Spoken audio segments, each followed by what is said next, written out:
Idol, doon sa nagtatanong sa akin kung bakit ang kulay kulay pula. Ito daw sweater. Idol, ganito yan. Ang mga manok kasi ay magkakakasing kulay. Ang original kasi mga lahing ganito ay nanggaling sa abroad. Sa Europe, tapos pupuntang Amerika, nakarating dito sa atin. Yung kelso, kakulay din siya ng claret. At yung claret, kakulay niya rin yung gal.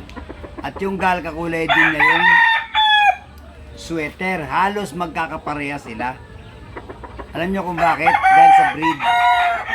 Nagkakaroon lang sila medyo ng pagkapusyaw pero isa. Lahat ng pula, iisa ang pinanggalingan niya. Nag-iba-iba na lang ang kulay. Hindi na pwede natin sabihin na kelso walang talisay. Meron na, idol. Meron na rin ngayong black kelso. Kasi nga dahil sa breed. Kamukha mo. Ito ay Boston ito.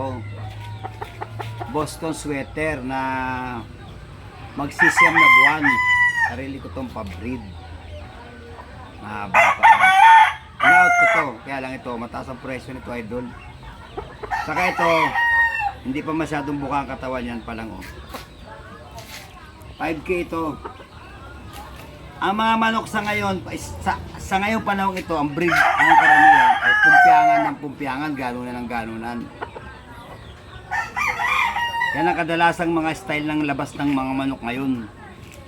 Pero pinakamaganda pa rin sa manok, mga idol, yung mga single stroke pumuputok. Kung napanood nyo yung laban ni Idol Patrick Antonio, yung kanyang talisay na 24M, tapos kalaban yung machine kelso na dikdikan ganon. Tingnan mo, niratrat ng kelso yung talisay, pero una pang bumigay yung kelso na pula. Bakit? May tama na na-stock na siya. The best sa manok pa rin, idol, ang hanapin natin. Isang palo lang, hindi na inuulit. Single stroke, pumuputok. Ina-out ko to kung interesado kayo. Boston to sweater. Isang poging manok. High station yan, no?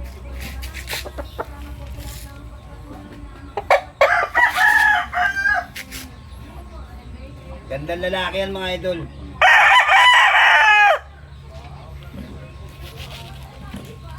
Isang Boston sweater.